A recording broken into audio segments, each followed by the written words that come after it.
O diretor executivo de futebol do Fluminense, Paulo Angione, deu entrevista nesta sexta-feira para a Rádio Globo, esclareceu alguns pontos, não esclareceu outros pontos que já deixam muito bem esclarecido.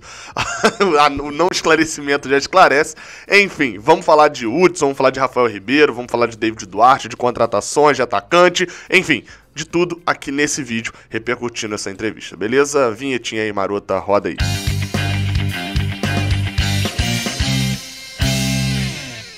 Seja bem-vindo, você guerreiro, você guerreira de todo o Brasil, de todo mundo. Aqui é o canal Raiz Tricolor, eu sou Gabriel Amaral, eu sou jornalista por formação e sou tricolor de coração. Deixe seu like aqui embaixo, se inscreva aqui no canal. Não se esquece também de passar num XBet, casa de apostas que patrocina aqui o Raiz Tricolor. O link para ir para lá tá na descrição, você vai lá, clica, faz o seu depósito e aproveita que amanhã, neste domingo, tem Fla-Flu. E você sabe, né? Fla-Flu é jogo importante, as odds no XBet também interessantes. Vá lá, eu vou deixar o link aqui na descrição. Vamos falar do que Paulo Angione falou agora. Bem, vamos começar com...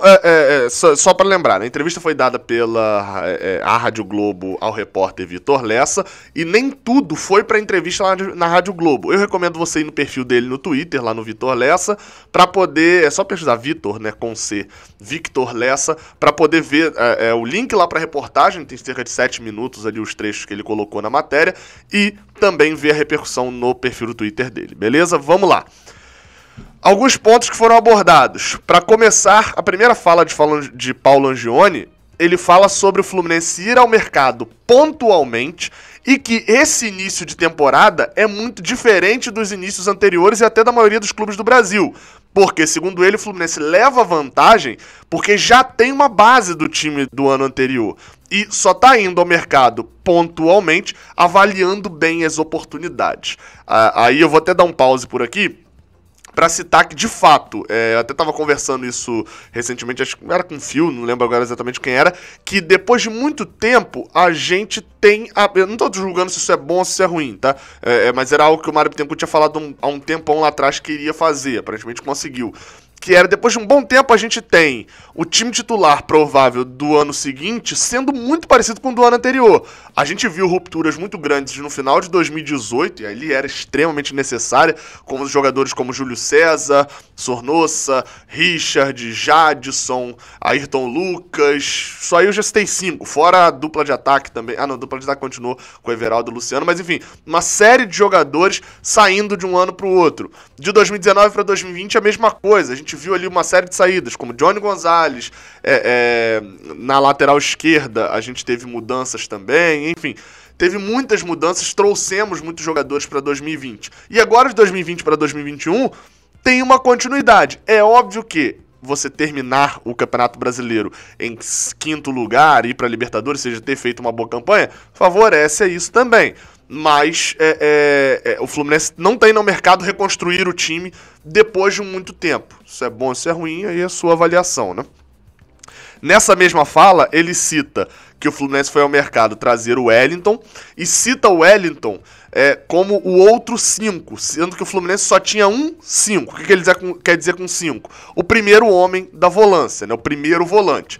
Ele diz que André era o outro 5 que ele tinha, era o único 5 que ele tinha no elenco, e ele foi buscar o Wellington. Com isso, ele diz basicamente que Hudson, Iago, Martinelli e Yuri são jogadores camisa 8, né? Ele tá dizendo isso, basicamente, ou pelo menos outros 3, né? Iago, Martinelli e Yuri, que estão no elenco atualmente, né, no caso, mas o Hudson meio que já tá também, enfim, são camisa 8. Eu não teria muito essa visão, não. Nem sobre Martinelli, inclusive. Para mim, as melhores partidas de Martinelli foram jogando justamente como 5.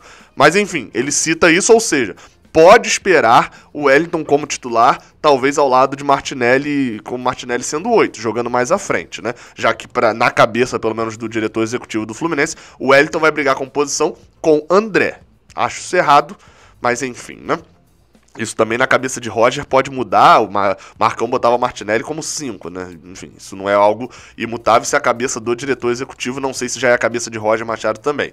Outra coisa que ele falou é que agora ele quer jogadores que finalizam. Ele citou Samuel Xavier também como contratação para resolver o lado direito também, né? Melhorar o lado direito, mas ele fala que agora quer jogadores que finalizam, que saibam jogar em velocidade como segundo atacante. O que me dá a impressão, o Roger meio que já falou isso também, né, sobre querer ter formas diferentes de jogar, de que o Fluminense quer um segundo atacante, porque pensa também em jogar no 4-4-2. A gente viu que a primeira escalação de Roger Machado pro Fla-Flu, né, é o primeiro jogo dele, deve seguir um pouco essa linha, que me agrada um pouco mais do que essa forçação de barra de tem que ter 2 pontas. Por outro lado, ele citou também de que 9 hoje, camisa 9, ele tem Samuel, Granada e João Neto, com o Fred sendo a referência. Ou seja, deu a impressão de que, de fato, não pensam em John Kennedy como centroavante. Pensam em John Kennedy jogando mais aberto. No profissional, ainda não rendeu. Justamente as partidas que o John Kennedy rendeu foram justamente quando ele jogou como segundo atacante ou como centroavante. Ou seja, não pensam nele como centroavante, pelo menos por agora. Pensam em Samuel e João Neto. Por isso querem um jogador que finalize, que saiba jogar também ali como segundo atacante, chegando mais dentro da área. Porque talvez Samuel e João Neto possam ser testados, etc. E ainda não funcionem nesse ano, né? Você fica refém deles. Acho isso errado. Acho que, de fato, a gente precisa montar um elenco, mas eu acho que é um elenco que tenha peças no banco, etc. Mas penso que a gente deveria investir mais em jogadores de velocidade do que talvez buscar um jogador para revezar com o Fred. Acho que como a gente tem Samuel, tem João Neto, ainda tem John Kennedy que pode jogar por ali, acho que valeria um teste de botar esses garotos como reserva de Fred e quem fosse ficando bem ia jogando, até porque são 3 que tem muita qualidade e que mesmo se um deles der problema, não render, etc., você ainda tem outros 2. Acho que valeria um investimento nos garotos, nessa posição, pelo menos em relação a Fred. E vamos falar justamente dessa posição. Bem, ele foi perguntado sobre Eduardo Sacha, William Bigode e David Duarte, né, sobre essas possíveis contratações da ida do Fluminense no mercado.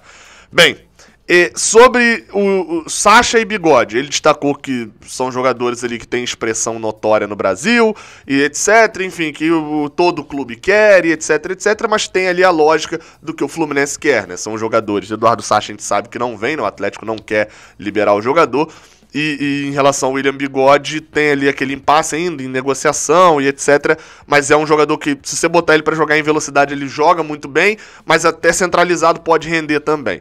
Sobre David Duarte, ele falou que é um que tem menos expressão, isso é óbvio, né, do que Bigode e do que Sacha, e mais que o Fluminense está estudando, está de olho de fato no jogador, está no radar do Fluminense, etc., porque o Fluminense quer ter 5 zagueiros. O que eu tiro de lição com isso? Que se o Fluminense quer ter 5 zagueiros, ele tem Nino, Lucas Claro e Matheus Ferraz, que são, né, indiscutivelmente 3 desses 5. Vamos considerar que David Duarte foi contratado, já que o Fluminense quer ter 5 e quer, né, tá de olho porque quer ter o 5º, David Duarte foi contratado. Tem uma outra vaga aqui. Será que o Carioca será mesmo uma questão de teste para você testar Frazan, Luan Freitas, Igor e Rafael Ribeiro? Enfim, esse fato de ter 5 zagueiros, querendo contratar ainda mais um, me faz pensar de que talvez Luan Freitas hoje esteja disputando cenário, disputando vaga com outros 3 zagueiros desnecessariamente. Até coloco o Igor, mas Luan Freitas é um zagueiro de seleção, né? Passou por muitas seleções na base.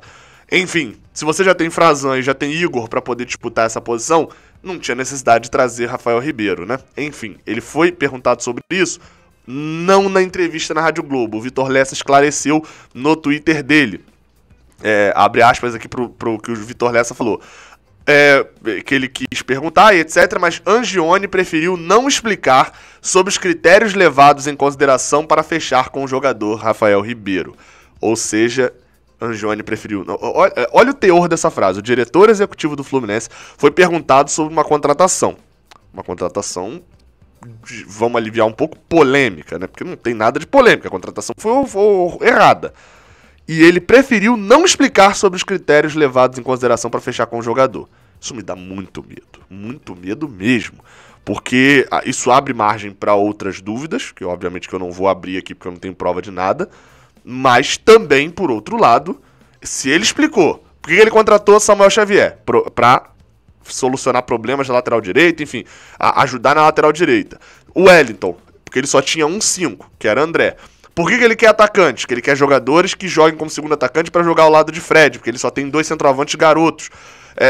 Por que ele quer um zagueiro? Porque ele quer ter 5 zagueiros, né? Tá querendo colocar mais qualidade ali também. E com o Rafael Ribeiro ele não explica?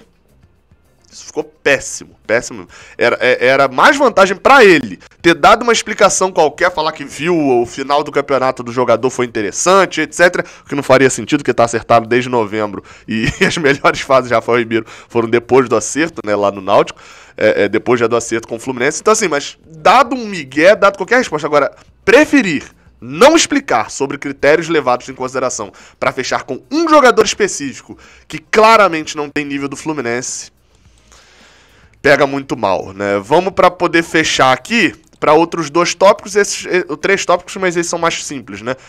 Hudson. Falei que são mais simples e vem Hudson. Mas enfim, ele explicou o seguinte, de que quando o Hudson veio pro Fluminense no início de 2020, já tinha ali um acordo, dá a impressão de que aquele acordo de boca, de que ele ficaria no Fluminense emprestado até o final de 2020, né, estendeu até 2021, mas ficaria até o final da temporada e depois já ficaria para a temporada 2022 também, era como se o empréstimo fosse de 2 anos. Como mudou o presidente lá e ele foi para lá para São Paulo e voltou, mudou o presidente, treinador, etc. Paulo Angione disse o seguinte, de que ele não acha que tem muito jogador para essa posição, enfim, se ele vê como o Hudson como 8, né, ele falou que só tinha André como 5, ele enxerga para essa posição hoje, né, vamos até tirar Caio Vinícius dessa conta, né, mas ele enxerga para essa posição Yuri, Iago e Martinelli, 3 jogadores. Bem, eu não consigo discordar de que de fato ele tenha muito jogador, mas também não consigo concordar de que o melhor seria o Hudson compor o elenco com um valor de salário que o Hudson tem, né? E ele destacou que o Hudson, quando começa assim, nos ajuda muito fora de campo, aí é que a gente já entende muito a questão do jogador também, né? E ele falou que a gente não é de fugir de compromisso. Claramente existia um acordo e o Fluminense só cumpriu o acordo renovando o empréstimo, mas acho errado de quem fez esse acordo, né? O ano de Hudson não foi para poder ter uma renovação. E a gente não sabe ainda questões de porcentagem, mas se o Fluminense não tiver feito uma redução considerável na porcentagem do que paga de Hudson, eu acho uma contratação errada. Vou só repetir aqui o que eu falei, não acho o Hudson horroroso. Eu acho que o custo-benefício dele não bate pro Fluminense, ainda mais considerando que ele vai ser provavelmente reserva.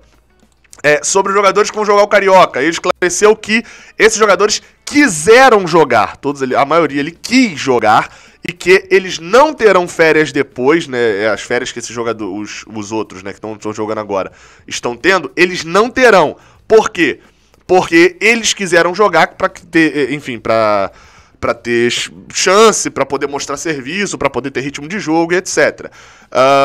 A finalidade... e ele disse que a finalidade não foi só para reforçar o time e mesclar o time do Carioca, mas da prática de jogo, da tempo de bola e tal, e minutagem. Eu queria só tentar no só porque, ou seja, se não foi só reforçar e mesclar, é porque teve, no fim das contas, a vontade de reforçar também o time do Carioca, né? O que eu acho um erro, mas enfim, no fim das contas, os jogadores que quiseram jogar, ok que ganhem ritmo de jogo. E sobre Miguel, ele fala que já tá trabalhando há bastante tempo, na renovação e etc. Acho que sobre Miguel é aquela mesma ladainha de sempre que a gente tem que ficar de olho, mas nunca tem algo que realmente, nossa, notícia sobre Miguel de renovação e tal mesmo, né? Vamos aguardar as questões de Miguel ainda. Beleza? Muito obrigado a todo mundo que assistiu esse vídeo aqui até o final, repercutindo a entrevista lá pra Rádio Globo. Se você quiser, vai lá no perfil do Vitor Lessa pra você ter o link lá pra ouvir toda a entrevista, né? Na verdade são 7 minutos, né? A entrevista já é meio picotada ali. E aqui do lado tem outros 2 vídeos pra você também assistir. Saudações tricolores, até a próxima, valeu!